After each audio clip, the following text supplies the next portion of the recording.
কাজেই আপনি আসুন আমার যুবক ভাইরা, আমি পাচ্ছি না মসজিদে যুবক ভাইরা দ্রুত মসজিদে চলে আসুন। মা বোনদের দৃষ্টি আকর্ষণ করে বলছি, আপনার সন্তান, আপনার স্বামী, আপনার শ্বশুর, আপনার পিতাকে, আপনার ভাইকে সেজে গুজে মসজিদে পাঠিয়ে দিন। আর আপনি হৃদয় গ্রাহিক ভাবে কথাগুলি শ্রবণ করার জন্য চেষ্টা করুন। হতে পারে আজকের আপনার আমার জীবনের শেষ আলোচনা, আপনার আমার জীবনের শেষ জুমা, আজকে আপনার আমার জীবনের শেষ দিন হয়ে যেতে পারে। কারো কারো হেদায়েতের কারণ হয়ে যেতে পারে আজকের আলোচনা। এই জন্য সকলেই দিন থেকে কথাগুলি শোনার জন্য চেষ্টা করুন। প্রিয় উপস্থিতি, বিগত কয়েক জুমা ধরে আমি আপনাদেরকে আলোচনা শোনাতেছিলাম আল্লাহ আমাদের রব। বলেন, আল্লাহ আমাদের রবই সব। যিনি রব তিনি কি সব। তিনি আমাদের কাছে 5টা জিনিস চাইছেন। কয়টা? আর তিনি আমাকে অনেক কিছু দিয়েছেন। বলেন, তিনি আমাকে অনেক কিছু দিয়েছেন। এদিকে খেয়াল করেন, এদিকে। তিনি আমাকে অনেক কিছু দিয়েছেন। সর্বোপরি আমাকে পূর্ণাঙ্গ একটা মানুষ বানাইছেন। পাগল, ল্যাংড়া, খোড়া, লুলা, বোবা, বধির, অন্ধ বানাইনি। আল্লাহ পাক নিজ দয়া ও মায়ায় আমাকে পূর্ণাঙ্গ মানুষ বানাইলেন। আর আল্লাহ চাইলেন 5টা কাজ। 1 নম্বরে ঈমান।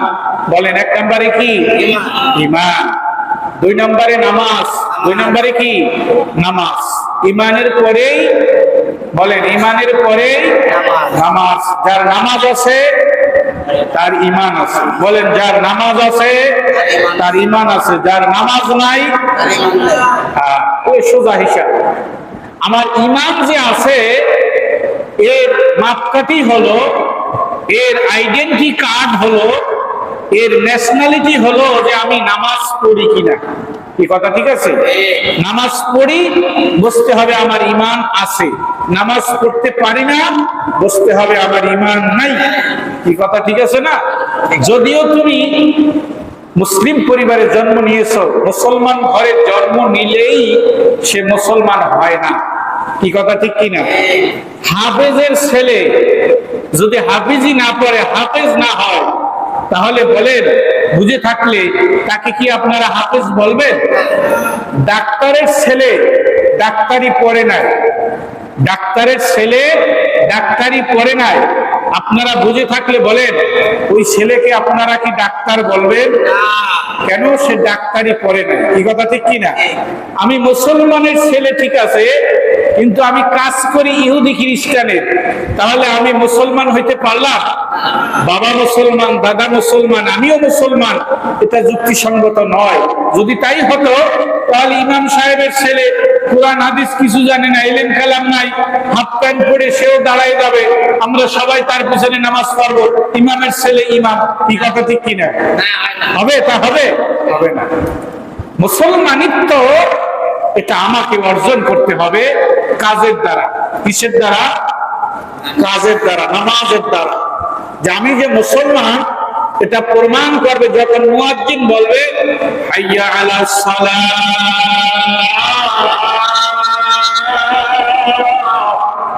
আসো নামাজে আসো। আমার হাতের কাজ বন্ধ হয়ে যাবে, পায়ের হাঁটা বন্ধ হয়ে যাবে, মা বোনদের রান্না বান্না সব কাজ বন্ধ হয়ে যাবে, যেহেতু আল্লাহ বলেছে নামাজে আসো।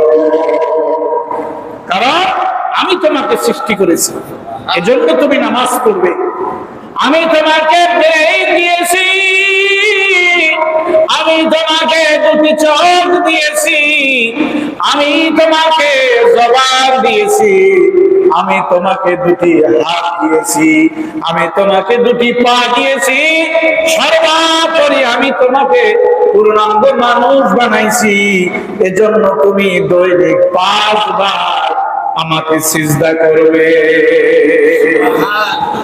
রুকু করবে, নামাজ পড়বে।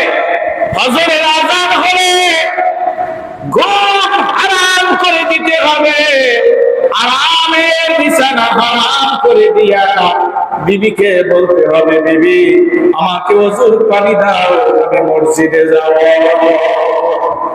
যে আল্লাহ আমাকে সৃষ্টি করেছে, সে আল্লাহ আমাকে ডেকেছে। আসসালাতু খায়রুম মিনান নাওম। আসো আসো ও যুবকেরা, বৃদ্ধরা, আসো, গুণ হইতে নামাজ ভালো। ওঠো মুমিন মুসলমান, গুণ হইতে নামাজ ভালো। আসো নামাজে আসো। দুনিয়া ঘুমের জায়গা না, পৃথিবী ঘুমের জায়গা না। পৃথিবী তোমাকে দিয়েছি একটা জিন্দেগি গড়ার জন্য। আখিরাতে তুমি ঘুমাবে, কবরে তুমি ঘুমাবে, কেউ তোমাকে ডাকবে না, কোনো ডিস্টার্ব করবে না। কবরে 40,000 বছর ঘুমায়া থাকবে, একদিন নয়, 2 দিন নয়, 40,000 বছর। পৃথিবীর সর্বশেষ মানুষটা যেদিন মারা যাবে, সেও কবরের জিন্দেগিতে 40,000 বছর ঘুমায়া থাকবে। 40,000 বছর। দুনিয়ায় কয়দিন ঘুমাবা? দুনিয়ায় তুমি কয়দিন? 60, 70, 90, 80 বছর ঘুমাবা? তাও আরাম নাই, আরাম নাই। বেড়া এই কারেন্ট থাকে, কারেন্ট থাকে না, এসি সাইডে দিলে বেশি ঠান্ডা লাগে, আবার না ছাড়লে গরম লাগে, ঝামেলা। আবার অনেকের ঘুম হয় না, ঘুম আসে না, টেনশন, বড়ি খায় ডবল, তাও ঘুম হয় না, এটাকে সেটাকে ভেজাল। আর আল্লাহ বলে, বান্দা যদি জিন্দেগি করে জান্নাতি মানুষ হয়ে, মুমিন মুসলমান হয়ে, নামাজি হয়ে যদি কবরে যাইতে পারো, কবরে রাখার সাথে সাথে এমন ঘুমে যাওয়া 40,000 বছর ঘুমায় থাকবা। কেউ ডাকবে না, কেউ নামাজের জন্য ডিস্টার্ব করবে না, কেউ তোমাকে বাজারের জন্য ব্যাগ হাতে তুলে দেবে না, তুমি ঘুমায় থাকবা। এমন ঘুম হবে, এমন আরামের ঘুম হবে, ঘুমাতে ঘুমাতে যখন ইসরাফিল সিংহায় ফুঁক দেবে, তখন সে ঘুম থেকে জাগবে আর বলবে, আমি জুমায় শুনেছি শেষ মানুষটাও কবরে 40,000 বছর ঘুমায়া থাকবে। তো আমি কেবল শুইলাম আর উঠলাম। ফেরেশতারা বলবে, না, তুমি 40,000 বছর কবরে ঘুমায়াছিলা। যার প্রমাণ আছে। মিশর হলো আফ্রিকা মহাদেশের প্রথম রাষ্ট্র। আফ্রিকা মহাদেশের প্রথম রাষ্ট্র হলো মিশর। এই মিশরে আসহাবে কাহাফ 7 জন ব্যক্তি, তারা এখনো ঘুমাই আছে। সুবহানাল্লাহ বলবেন না? এদের নামে আল্লাহ পাক একটা সূরা নাযিল করছে, সূরাতুল কাহাফ। এই সূরাতুল কাহাফ যদি কোনো মুমিন মুসলমান প্রত্যেক জুমার দিন, শুক্রবার জুমার আগে বা পরে তেলাওয়াত করে, আমি আবারও বলছি, এই সূরা কাহাফ 15 পারায় 11 পৃষ্ঠা থেকে শুরু, আর 16 পারার 3 পৃষ্ঠায় শেষ। এই 14 পৃষ্ঠা বা 13 পৃষ্ঠা, 11 পৃষ্ঠা, 9 পৃষ্ঠা, 11-12 পৃষ্ঠা যদি কেউ পড়ে জুম্মার দিন, আল্লাহ পাক বলেন যে তার জান্নাতে যাওয়া বাধা শুধু মৃত্যু। সুবহানাল্লাহ বলবেন না? শহীদি মৃত্যু হবে যদি সূরা কাহাফ প্রত্যেক জুম্মার দিন আমি তেলাওয়াত করি। এই আসহাবে কাহাফ এরা 7 জন ব্যক্তি ঘুমায় আছে। কেন? মিশরের তদানীন্তন জালেম সরকার এদেরকে দাবড়াইতেছিল, ওরা জালেম আর এরা মুসলমান। তুমি মুসলমান কেন? নামাজ কালাম পড়ো কেন? তুমি এই ইসলাম মানো কেন? কলেমা কালাম পড়ো কেন? এই অপরাধে পুলিশ তাদের দাবড়াইতেছে। দাবড়ায় এই গুহার কাছে যখন আসছে, ক্লান্ত হইয়া এই গুহায় ঘুমায় পড়ছে। আর আল্লাহ পাক তাদের হেফাজতের জন্য গুহার মুখে একটা পুরো পাথর দিয়ে ঢেকে দিচ্ছে। সুবহানাল্লাহ। এদের সাথে একটা কুকুর ছিল। এই কুকুরটার নাম হলো কিতমির। কি নাম বলেন? এই কুকুরটার নামও কোরআন শরীফে আল্লাহ বলে দিয়েছে। বুঝেন নাই? এই কুকুরটার নামও আল্লাহ পাক কোরআন শরীফে বলে দিয়েছে। কি নাম? কিতমির। কিতমির, কয়রসি ত ময় দীর্ঘি র, কি হয়? কিতমির। এই কুকুরটা কেন? এই কুকুরটা ওই 7 জনের একজন এই কুকুরটা পোষত। এই কুকুর বড় মালিক ভক্ত। এই মালিক দৌড়াইতেছে, কুকুর পিছ পিছ দৌড়াইতেছে। মালিক গুহায় ঢুকছে, কুকুর গুহায় ঢুকছে। আল্লাহ পাক কুদরতি শক্তি দিয়া পাথর দিয়ে ঢাইকে দিয়েছে। ওই 7 জন ব্যক্তি দৌড়ানো ক্লান্ত শরীর নিয়ে ঘুমায় গেছে, কুকুরটাও ঘুমায় গেছে। 350 বছর পরে ঘুম থেকে জাগছে। কয়শো বছর পরে? 350 বছর। এখন 350 বছর পরে যদি একটা লোক ঘুম থেকে ওঠে, তার মোষ, দাড়ি, মুখ, চুল, এ কেমন এক অদ্ভুত প্রাণী কিনা বলেন। তাদের কাছে 350 বছর আগের কিছু টাকাও ছিল। এখন তারা তো জানে না যে আমি 350 বছর ঘুমাইছিলাম।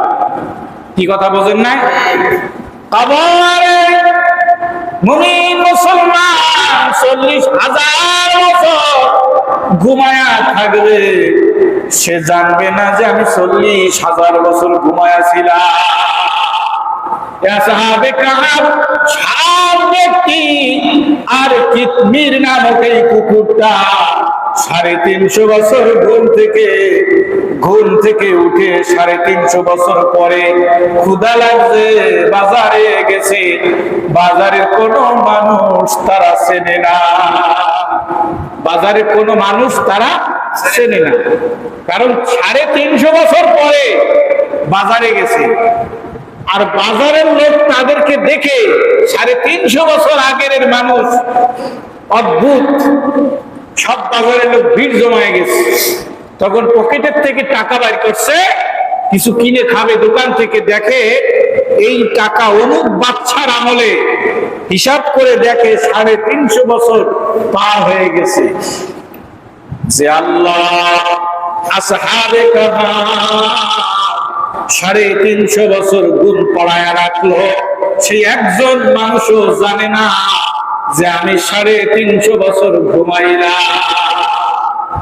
আল্লাহ বলেন, মুমিন মুসলমান আমার বান্দা বান্দি নামাজি দিনদার কবরে যাবে, বলবে মিনহা খলাকনাকুম ওয়া ফিহা নুঈদুকুম ওয়া মিনহা নুখরিজুকুম তারাতান উখরা। ফেরেশতারা বলবে, নাও নাও, তুমি ঘুমায় যাও, ইলা ইয়াউমিল কিয়ামা, কিয়ামত পর্যন্ত ঘুমাও, কেউ তোমাকে ডিস্টার্ব করবে না। এজন্য ভাই, দুনিয়া ঘুমানোর জায়গা নয়। ফজরের সময় খুব আরামের ঘুম হয়, এইটাকে হারাম করে দিয়া নফসের সাথে জিহাদ করে যদি নামাজ পড়া যায়, আল্লাহ বলবেন কবরে তুমি 40,000 বছর ঘুমাবে, কেউ তোমাকে ডিস্টার্ব করবে না। দুনিয়া তো ঘুমের জায়গা না, দুনিয়া হলো কামাইয়ের জায়গা। আমি বলি, বাবায় ধার কর্জ করে জমি জাতি বন্ধক থুয়ে, মায়ের গহনা পাতি সব বন্ধক থুয়ে 7 লক্ষ টাকা জমা করে ছেলেকে বিদেশ পাঠাইছে। কিসের জন্য বলে? কিসের জন্য? ইনকাম। না বিদেশ যেয়ে গাঞ্জা বাঞ্জা খাইবে, মদ টদ খাইবে, হোটেলে যাবে, আরামায়েশ করবে, এই জন্য বাবায় পাঠাইছে?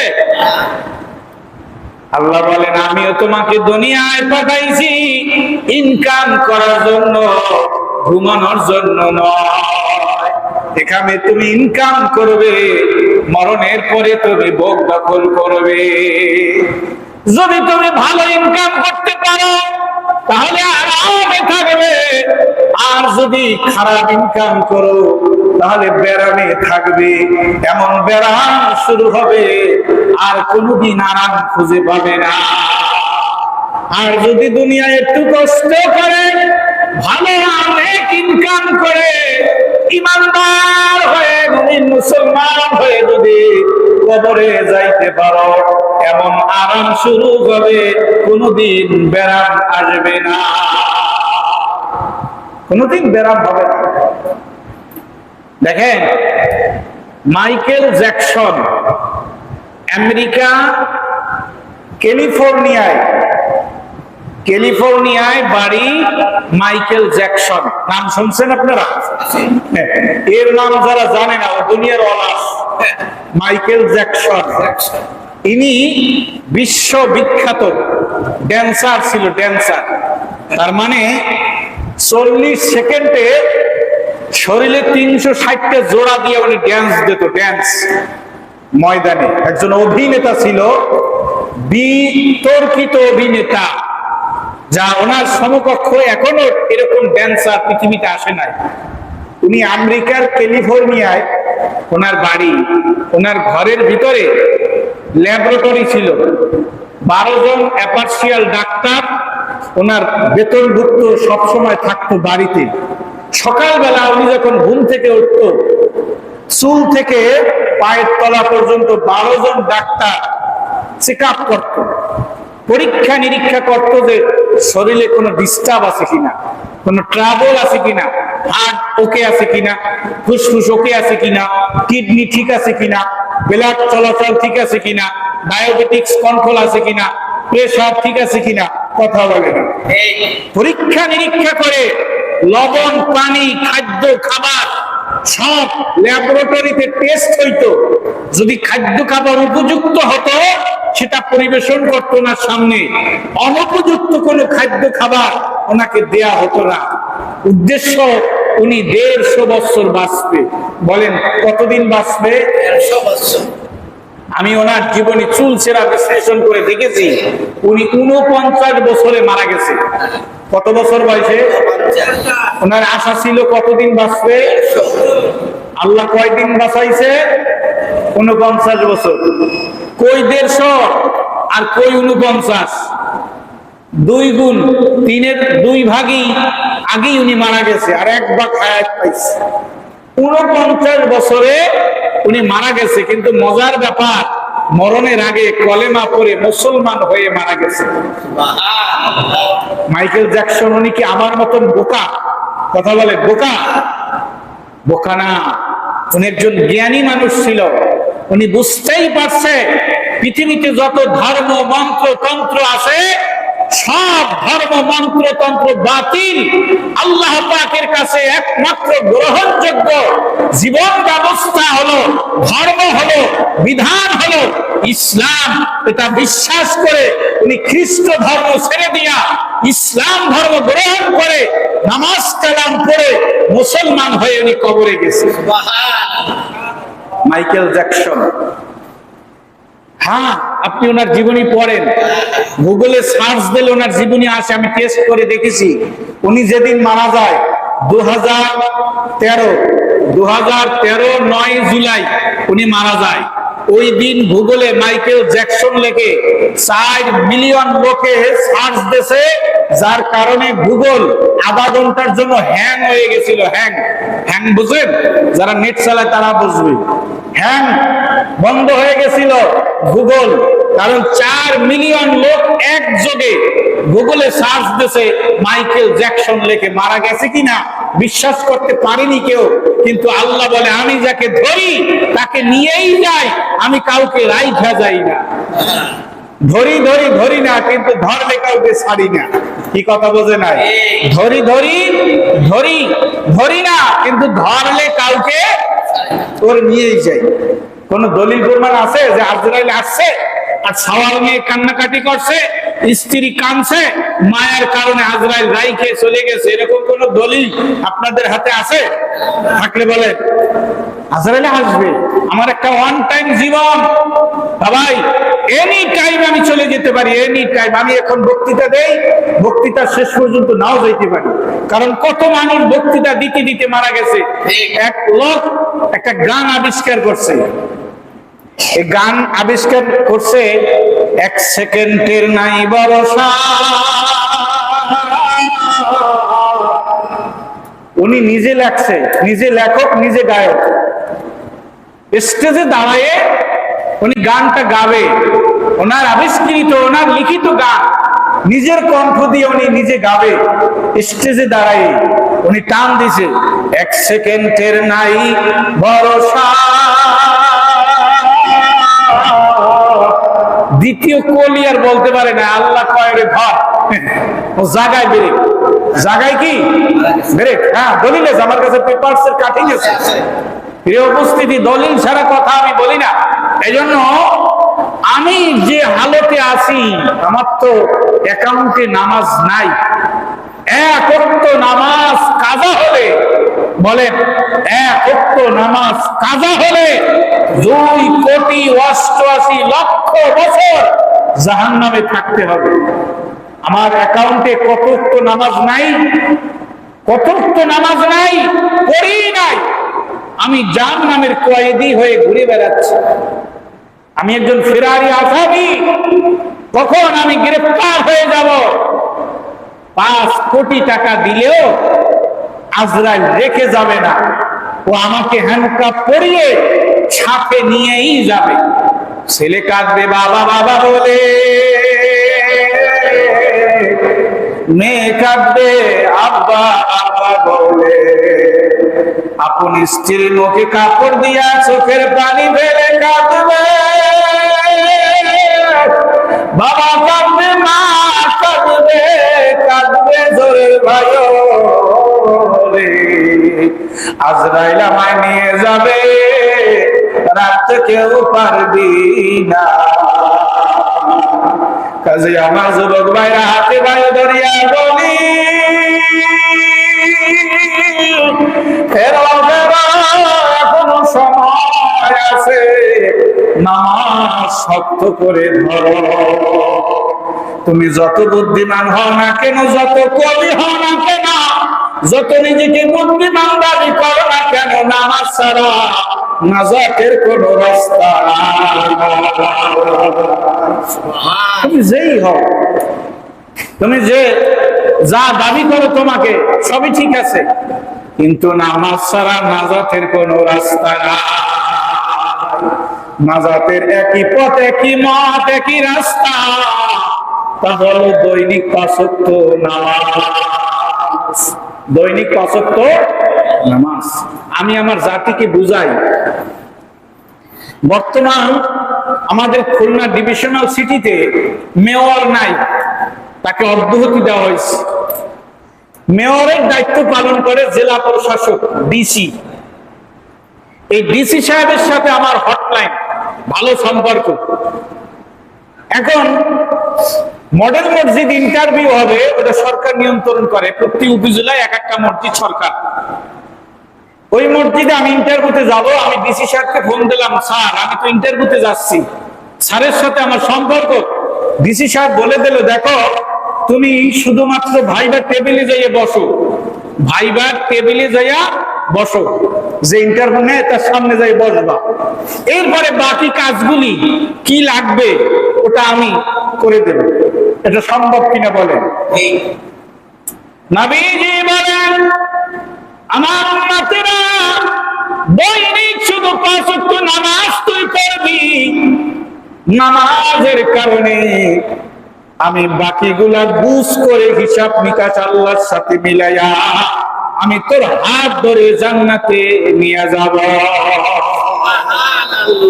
এই দায়িত্ব আমার, এই জিম্মাদারি আমার।